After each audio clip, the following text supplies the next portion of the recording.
Donc, bonsoir. Je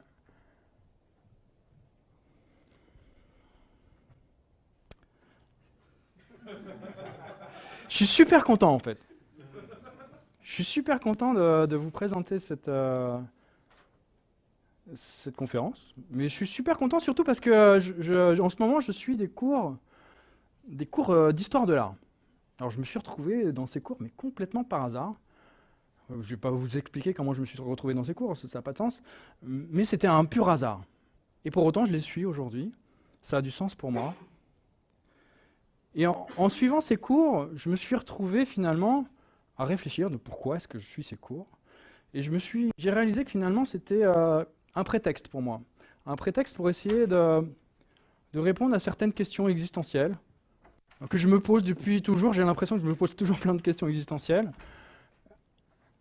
Et finalement, en suivant ces cours, j'ai le sentiment que peut-être j'ai cet espoir de réussir à répondre à ces questions existentielles. Et ça a du sens pour moi, c'est ça qui me rend aujourd'hui super content. Super joyeux. Je ne sais pas si ça se voit, mais en tout cas, je suis content.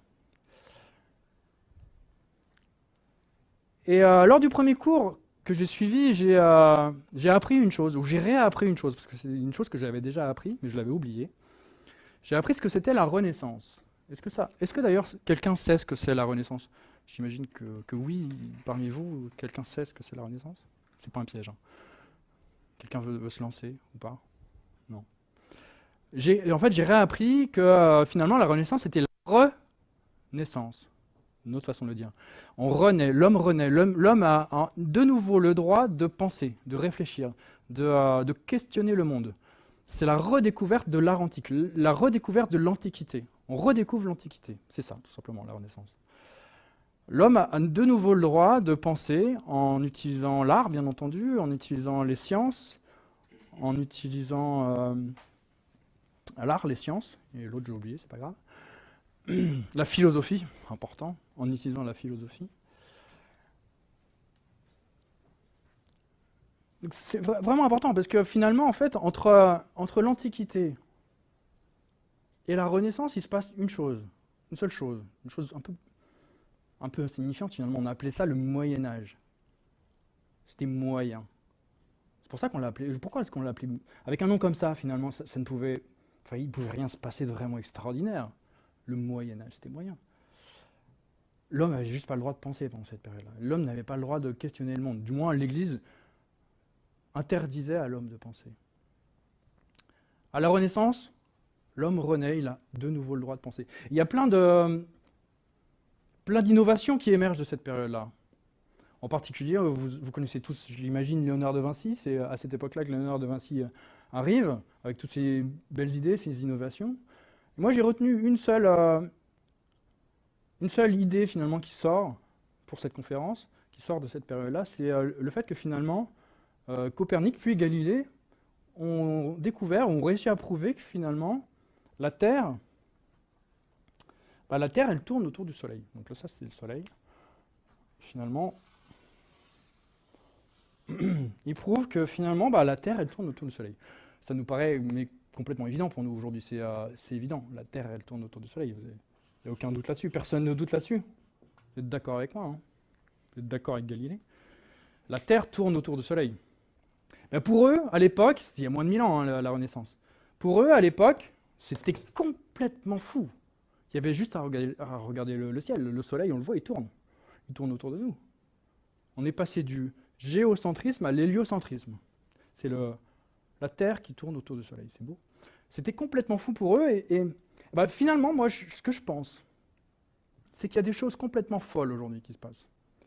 Et c'est pour ça que je pense que finalement, on est en train de vivre une époque similaire à la Renaissance, mais en accéléré, ça va beaucoup plus vite, tout va beaucoup plus vite. Beaucoup d'innovations. C'est une époque que j'appelle comme ça, finalement, la Renaissance. Parce qu'il y a des choses complètement folles qui se produisent aujourd'hui, mais qui seront peut-être des évidences demain. Comme le fait que finalement le Soleil, la Terre tourne autour du Soleil, c'est une évidence pour nous aujourd'hui. Demain, il y aura des évidences vis-à-vis de choses qui sont complètement folles aujourd'hui, maintenant. Alors, je suis tombé complètement par hasard sur un événement en début d'année, en février 2018. Encore un hasard. Je l'ai suivi en direct sur YouTube.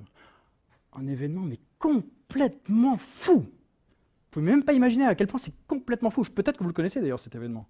Février 2018. Est-ce que ça vous parle? C'est complètement fou. Est-ce que ça parle à quelqu'un? Que quelqu'un, toi tu connais, tu n'as pas le droit de le dire. En fait, il y a un seul mec, il s'est dit, je vais prendre ma voiture à moi, je vais la mettre dans une fusée, et je vais la balancer dans l'espace. Il est fou ce mec. L'espace n'est pas assez pollué comme ça, mais il est complètement taré, il faut l'interner. On est d'accord? Il est fou. Il veut faire quoi? Il fait de la pub pour ses voitures. On parle bien d'Elon Musk, hein, vous avez compris. Elon Musk, c'est le patron de Tesla, SpaceX. Tesla, c'est les voitures, SpaceX, c'est les fusées. Le patron de Tesla, il envoie sa voiture dans l'espace, c'est sa voiture à lui dans l'espace, son roadster, il dit tiens, je vais l'envoyer dans l'espace, peut-être je vais faire une méga pub pour mes voitures, et je vais vendre plein de voitures, c'est génial.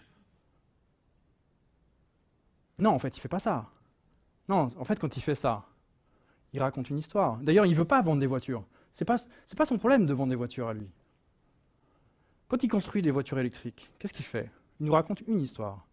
Il nous dit juste à nous tous là, arrêtez de brûler de l'énergie fossile pour vous déplacer, ça n'a pas de sens, c'est insensé, arrêtez de faire ça. Arrêtez. Je ne sais pas si vous avez vu d'ailleurs dans la voiture qu'il a envoyée dans l'espace, cette voiture elle est blindée de petites références à la culture, la culture geek. Cette voiture c'est une hymne à la culture geek. Il y a en particulier l'autoradio qui tourne en boucle avec la musique de David Bowie, Starman de David Bowie qui tourne en boucle. Il y a plein d'autres petites références. En fait, quand il fait ça, il ne fait pas de pub à ses voitures. Quand il balance sa voiture dans l'espace, il nous dit une chose. Qu'est-ce qu'il nous raconte comme histoire? Il est en train de nous dire, mais nous, les humains, là, on a fait n'importe quoi avec cette planète-là. On est bientôt plus de 8 milliards. Peut-être que c'est plus viable. Peut-être qu'on est en train de la détruire, cette planète. Peut-être que, voilà, elle est finie, c'est fini. Peut-être que la solution, c'est de partir de la planète et d'aller sur Mars.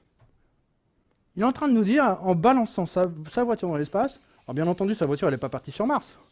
C'est un coup d'essai. Il est en train de nous dire, moi, j'ai peut-être une solution.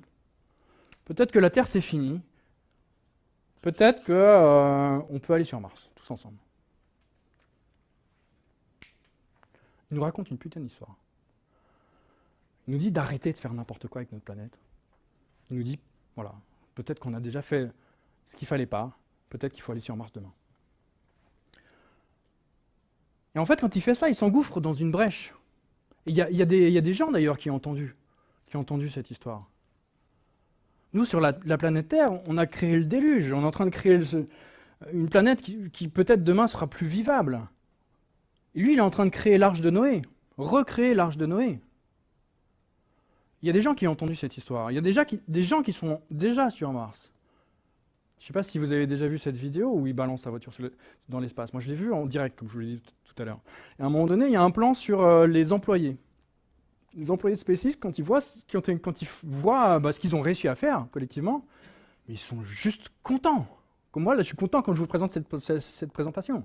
Ils sont juste, mais c'est hallucinant à quel point ils sont contents. Ils sont déjà sur Mars. Ils sont embarqués dans l'histoire d'Elon Musk. Et en fait, quand il fait ça, c'est une méga campagne de recrutement. Venez bosser pour moi. Tous les geeks de la Terre, venez bosser pour moi. On va sauver la planète. On va peut-être sauver l'humanité. Peut-être qu'on va même sauver la vie sur Terre en faisant ça. Voilà l'histoire qu'il nous raconte. Donc en faisant ça, il nous raconte cette histoire, effectivement, mais il s'est engouffré, comme je le disais tout à l'heure, dans une brèche, cette brèche qu'a laissé béante les dirigeants de ce monde, qui ne font pas sens aujourd'hui. Les dirigeants de ce monde ne font pas sens. Et du coup, il s'est engouffré dans la brèche du sens. C'est ça le nom de cette brèche, le sens. Il est en train de nous dire...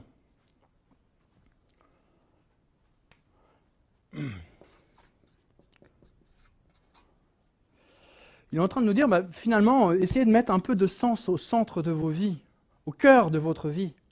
C'est une question de survie. Mettez du sens au cœur de votre vie, c'est une question de survie. Sinon, c'est le déclin. On ne va pas s'en sortir. Donc, il s'est engouffré dans cette brèche, et finalement, c'est aussi le fer de lance d'une nouvelle espèce humaine. Elon Musk. Fer de lance d'une espèce humaine en quête de sens pour l'humanité.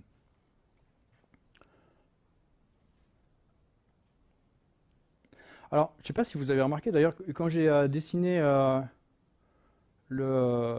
semblant de système solaire, on est d'accord, c'est un système solaire, j'ai aussi dessiné autre chose.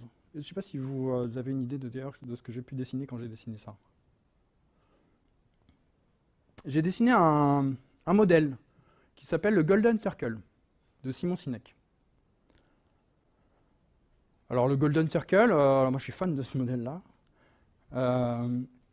Il nous dit tout simplement, c'est un modèle de pensée, c'est un modèle d'action, c'est un modèle de communication que Simon Sinek a observé chez les grands leaders de ce monde, qu'il a observé aussi chez les organisations qui sont efficientes. Il nous dit que ces grands leaders, ces organisations efficientes, elles commencent par pourquoi, par expliquer le pourquoi. Elles commencent par le pourquoi. Start with why, c'est son livre. Elles commencent par le pourquoi. Donc un modèle de pensée, d'action et de communication.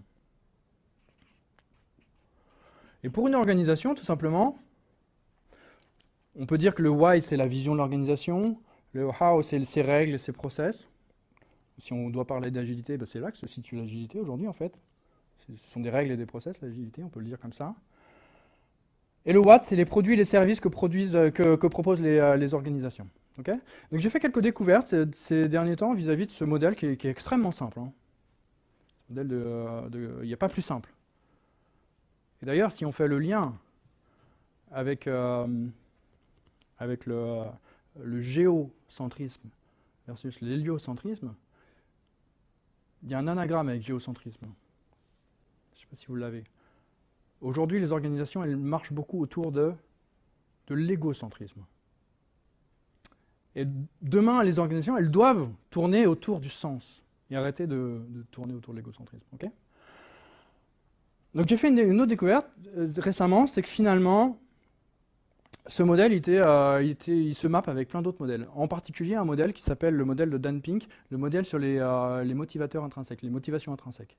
Daniel Pink, il a catégorisé 3 grands groupes de motivateurs intrinsèques. Alors les motivateurs intrinsèques, c'est ce qui fait qu'on se lève le matin, qu'on est drivé naturellement. Il a écrit un livre, Dan Pink, qui s'appelle Drive, qu'on est naturellement motivé pour aller travailler ou pour aller faire une activité chaque jour, au quotidien. On oppose généralement les motivateurs extrinsèques, qui le plus bel exemple, c'est l'argent. L'argent, ça vient de l'extérieur. Ce qui nous drive, c'est ce qui vient de l'intérieur. Le motivateur intrinsèque, donc, il en a catégorisé en 3 groupes. Le sens, le premier. Le second, c'est l'autonomie. Et le troisième, c'est la maîtrise de ses compétences. C'est comme ça que je l'ai traduit. Eh bien, un individu sera naturellement motivé si ce qu'il fait a du sens, si on lui offre suffisamment d'autonomie dans ce qu'il fait, et s'il a suffisamment de maîtrise dans ses compétences, ou si l'environnement lui permet de maîtriser encore plus ses compétences demain, élever ses compétences. Il sera naturellement motivé. J'ai aussi découvert récemment que ce modèle, si simple soit-il, est aussi en parfaite adéquation avec un framework agile que vous connaissez tous, qui parle d'équipe agile. Donc là, on est au niveau de l'individu. Au niveau de l'équipe, le pourvoyeur de sens au sein d'une équipe agile, c'est le product owner. Le garant du how, du process, des règles au sein d'une équipe agile, c'est le Scrum Master. Et la Dev Team, elle produit, elle délivre le produit. Elle délivre le service, le what. Elle est responsabilisée sur la qualité de ce qu'elle doit produire, donc elle doit maîtriser ce qu'elle fait en toute autonomie pour pouvoir être motivée. Et ce sur quoi elle doit travailler doit avoir du sens pour elle. D'ailleurs, ce que j'ai découvert récemment, c'est si l'activité de votre organisation n'a pas de sens, ne fait pas de sens pour vos équipes, c'est pas la peine de chercher à faire de l'agilité, ça ne fonctionne pas. Si l'activité de votre organisation ne fait pas sens pour vos équipes, l'agilité, oubliez. D'ailleurs, n'importe quel type de process, hein, c'est pas la peine de continuer, hein, ça ne marche pas. Donc voilà, au niveau des individus, ça se mappe à la perfection avec le modèle de Dan Pink. Au niveau d'une équipe, on voit que le modèle, le framework le plus connu sur l'agilité, Scrum, se mappe avec ce modèle. Et au niveau d'une organisation, il y a juste à prendre le modèle tel qu'il existe. Ce que nous dit Simon Sinek, il nous dit que pour que le modèle fonctionne, il faut avant tout que l'organisation, au niveau de l'organisation, il y ait une certaine forme d'authenticité. S'il n'y a pas d'authenticité, ça ne fonctionne pas. Et l'authenticité, ça se gagne s'il y a une clarté au niveau du pourquoi.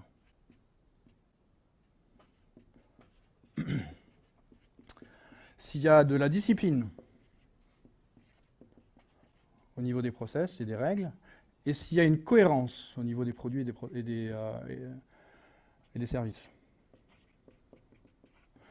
Donc quand je dis clarté au niveau du pourquoi, de la vision, ce n'est pas simplement mettre quelques mots-clés sur votre page, la page d'accueil de votre organisation. Ce n'est pas voilà, quelques mots comme ça, droppés sur votre page d'accueil. C'est juste poser une question à n'importe quel individu dans l'organisation. Une seule question. Et s'assurer que tout le monde réponde la même chose. Cette question, elle est simple. D'après vous, pourquoi votre organisation existe ? Si tout le monde répond la même chose, vous pouvez être sûr que la vision, le pourquoi de votre organisation, elle est claire pour tout le monde. Si tout le monde répond des choses qui n'ont rien à voir, là vous aurez peut-être un problème avec votre pourquoi, votre why. La discipline, alors quand on parle de discipline, ça fait penser parfois à contrôle. Là on ne parle pas de contrôle de l'activité des individus, on parle de discipline sur le process. S'assurer que le process soit discipliné, pour s'assurer que... process, on parle bien entendu de process agile, bien entendu, pour s'assurer de faire émerger l'autonomie, l'auto-organisation des équipes, afin d'alimenter leur motivation également. Et quand on parle de cohérence, la cohérence, elle doit se situer au niveau, en lien avec le pourquoi.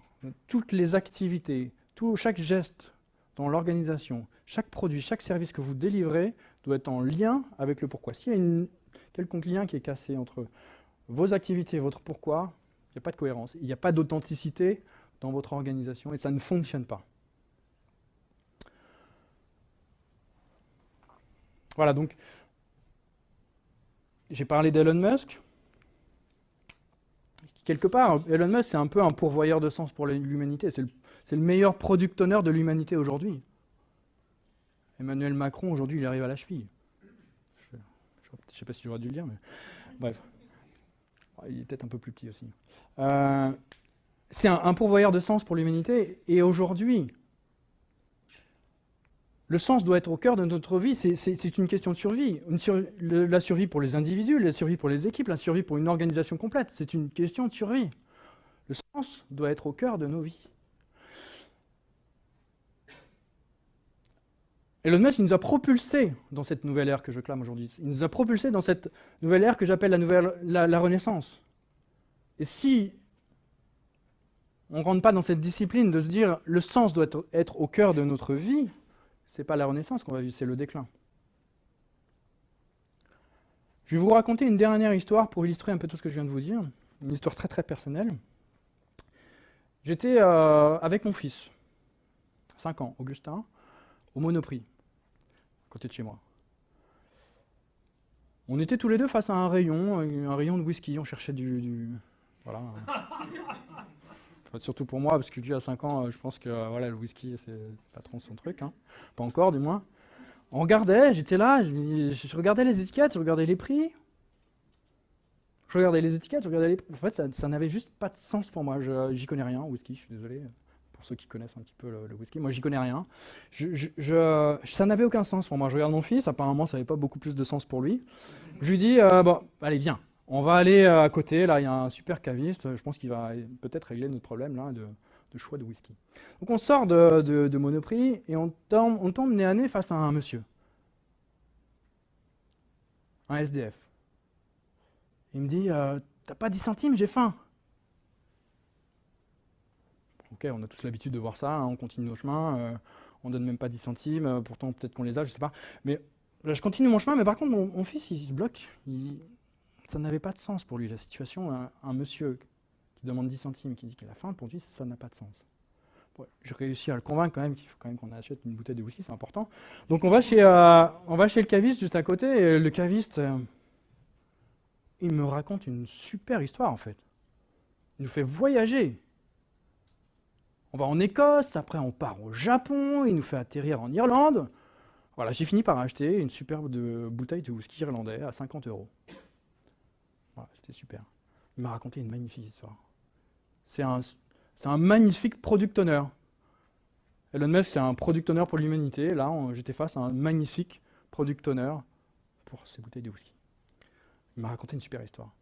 Donc je sors de cette boutique avec mon fils et on repasse devant le Monoprix et manifestement le jeune homme que j'ai vu tout à l'heure, il avait oublié qu'on l'avait vu 5 minutes avant. Et il me redit la même chose. Il me bloque, il me dit « T'as pas 10 centimes, j'ai faim ». Je continue mon chemin. On a l'habitude. Et là, mon fils, il bloque une deuxième fois.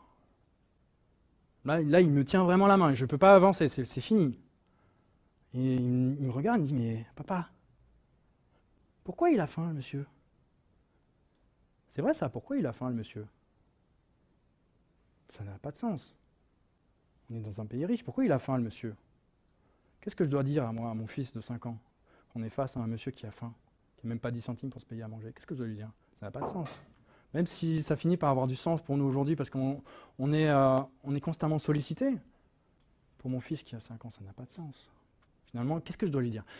Je lui donne une réponse dont je ne suis pas forcément fier. Je lui dis, bah, tu sais, ce jeune homme, apparemment, il n'a pas plus de 20 ans. Peut-être qu'il pourrait travailler, peut-être qu'il pourrait aller d'ailleurs chez Monoprix, remettre des produits en rayon. Ça lui fait de l'argent. Avec l'argent, il peut s'acheter à manger, c'est fini. Je lui donne cette réponse-là. Ça avait du sens. Pour lui, ça avait du sens d'avoir cette réponse-là. À 5 ans, ça a du sens. Par contre, moi, j'étais bloqué. Ça n'avait juste la réponse que je venais de donner n'avait plus de sens pour moi. Qu'est-ce que j'aurais dû lui dire? J'aurais dû lui dire que peut-être en France, on n'a pas assez de travail pour tout le monde, dans ce pays. Est-ce que j'aurais dû lui dire que ce jeune homme qui parlait à peine le français, peut-être qu'il venait de Syrie, il était là juste pour échapper à la guerre dans son pays? Est-ce que je devais lui dire que l'homme, que l'humanité a créé un système insensé où un pauvre n'a même pas 10 centimes pour se payer à manger et un riche peut se payer une bouteille de whisky à 50 €? Ça n'a pas de sens, on est d'accord. Tout ça pour vous illustrer le fait qu'aujourd'hui, dans chaque action, dans chaque mouvement que vous devez faire, vous devez vous poser la question du sens. Du sens pour vous, pour le collectif, du sens pour l'humanité, mais même plus, du sens pour la vie dans sa globalité. Le sens doit être au cœur de nos vies, c'est une question de survie. Merci.